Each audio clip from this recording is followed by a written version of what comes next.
Ciao, eccoci di nuovo qui, continuiamo il nostro viaggio alla scoperta di Sperimentalist. Parliamo delle reference, ossia di quali sono gli artisti a cui mi sono ispirato.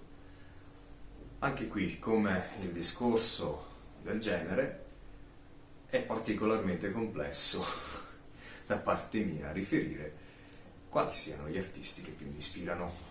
Però se mi concentro un attimo sul disco, per sé riesco ad individuare alcuni artisti in particolare. Ebbene, sicuramente buona parte sono artisti stranieri, ma non mancano influenze anche italiane. Certamente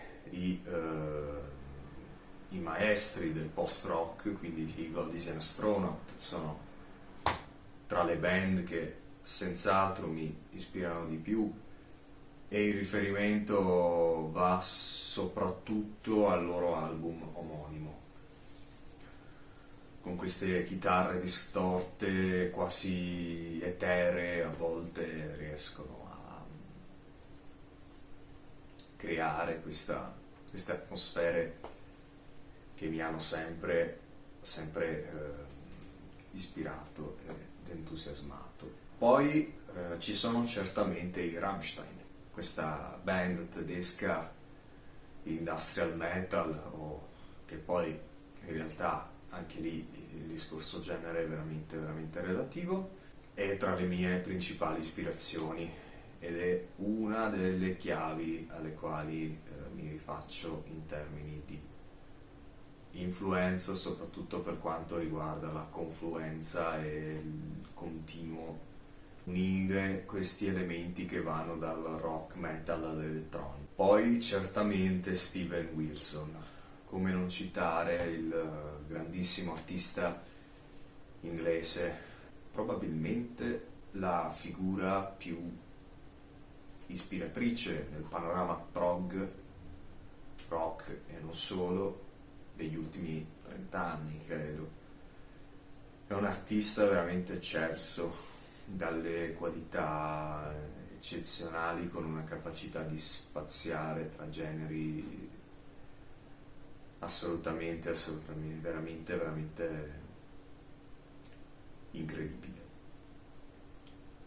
Poi cito un altro artista australiano, questa volta un chitarrista che seguo fin dagli esordi, ossia Plini, questo ragazzo che ha una capacità di solismo, ma anche di destreggiarsi tra atmosfere che sono senz'altro non comuni per il tipo di musica che propone. È un genere, il suo è un genere strumentale di fatto, ma con una capacità di non creare un virtuosismo fine a se stesso. Poi direi anche i Dream Theater, ovviamente, sono tra le band che più ascolto in assoluto, e non sono per i partiti presi, il prima e il dopo di questo o di quell'altro, non mi interessa assolutamente. Per me sono tutti lavori superbi e credo che siano non sindacabili da parte dei comuni mortali, diciamo così.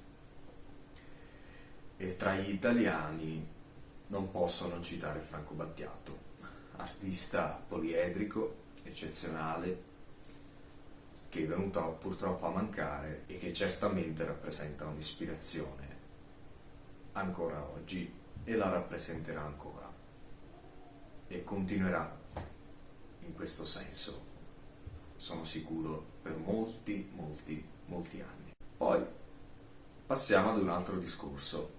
Molti si sono interrogati sul fatto se il disco Sperimentalist fosse o meno un concept album, Ora, per chi non sapesse cos'è un concept album, si tratta di appunto un album di, se vogliamo, concetto, nel senso che vi è tutta un'opera musicale strutturata dietro ad un'unica idea, che spesso può essere anche un'unica storia.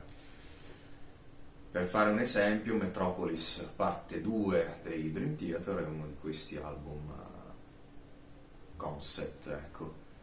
Ma diciamo che gli italiani non hanno assolutamente da invidiare nulla a nessuno, dato che l'Italia è stata la patria del filone prog italiano, che ha visto il fiorire negli anni 70 di una valanga di gruppi eccezionali che spesso adottavano appunto il format, se vogliamo, del concept album per parlare di un unico argomento. Mi viene in mente per esempio Darwin del Banco del Mutuo Soccorso, ma ce ne sono veramente tantissimi. Ora, per quanto riguarda il mio lavoro, sicuramente l'EP è breve, e in genere un concept album è molto più lungo, non è un EP. Certamente c'è un filone comune, che è quello della sperimentazione, che è quello di alcuni temi, quali il rapporto tra l'uomo e l'ambiente, quali il rapporto tra l'uomo e il suo posto all'interno dell'universo, che è un tema onnipresente. Il tema del rapporto dell'uomo con la sua storia, e quindi sì, in un certo senso si potrebbe, ma per quanto mi riguarda faccio fatica a considerarlo un concept album. Sicuramente c'è un'unica idea di fondo, i brani vanno possibilmente anche ascoltati in sequenza perché sono stati appunto pensati così, perché c'è proprio un evolversi tra le tematiche. Si passa da Red Zone, che è il pezzo sul coronavirus essenzialmente, che quindi si sofferma sul rapporto dell'uomo odierno nei confronti di una tragedia come quella del virus che ci ha recentemente colpiti, con tutte le considerazioni del caso.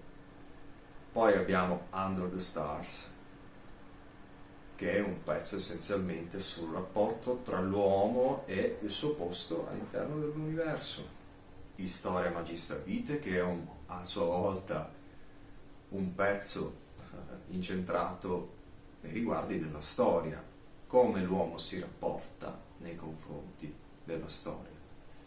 E l'ultimo, Nature, che è un inno, come ho detto anche già in precedenza, a madre natura, ma che di fatto si interroga anche su quale debba essere il rapporto tra la natura e l'elemento antropico, se vogliamo. Quindi i temi sono senz'altro attuali, ma sono allo stesso tempo trasversali, ossia che nella storia li si ritrova. E quindi c'è una linea comune, per concludere, ma faccio fatica a definirlo un concept album. Poi se qualcuno lo ha definito così, a me fa piacere, e ovviamente vuol dire che la caratura di quello che sono riuscito a proporre è molto molto buona e mi fa senz'altro piacere, mi spinge a dare ancora di più. Continueremo su questa direzione, dedicherò almeno un video nella spiegazione di ogni singolo pezzo e vi ricordo che è possibile nuovamente ordinare il disco, basta scrivermi alla mail qui sotto.